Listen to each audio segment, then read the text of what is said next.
बे सिलापथाराव फैनानै बे हाबाफारियाव बाहागो लाफैनानै गोजोननाय मोनदों। गिबियावनो आं साबायखरबो बावहरदों जे आंखौ बे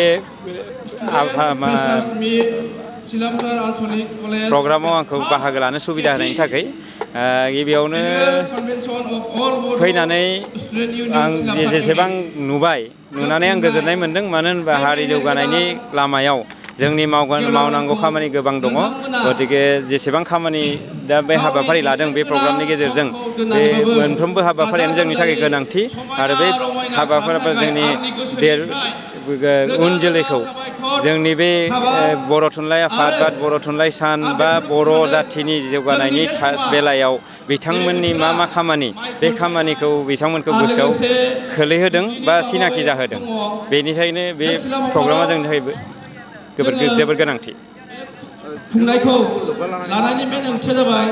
जोंनि बर'नि थुनलाइ साननि बेलायाव आंनि बुंनांगौआ जाबाय, आंनि खावलायनाया जाबाय जे जोंनि हारिखौ जौगालांहोनो थाखाय जोंनि गावनि हारिनि राव हारिमु आरो थुनलाइखौ जौगाखांहोनांगोन। बेनि थाखाय जोंफोरो बे बिथिङाव खामानि मावनांगोन। आं बेखौनो बुंगोन जे टाउनानो जा सहरानो जा जों गावखौ गारनानै जेबो जानो हाया। गतिके जों गावबा गावनि सिनायथिखौ जों लाखिनांगोन आरो बेनि थाखाय टाउन सहराव जेरावखि थाया मानो गावबा गावनि हारिनि जि आखुथाय बा हारिमु बेफोरखौ जों मावफुंलांनांगोन, बाहायलांनांगोन आरो उन समसिमबो जेसेबां दिन थायो जों बे जिनिसखौ हमथानानै लाखिनो हानांगोन। अब्लासो जोंनि हारिमुवा थागोन बा हारिया थांनानै थागोन।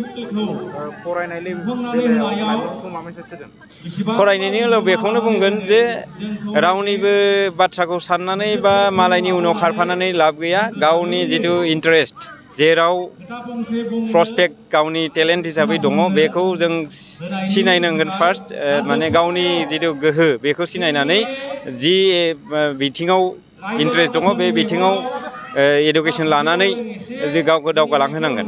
मानो होनब्ला इन्टारेस्ट थाब्लासो जों खामानिखौ मावफुंनो हागोन। नङाब्ला जों बबेबा मोनसे समाव हयथ' लामा आन्दायनोबो हायो।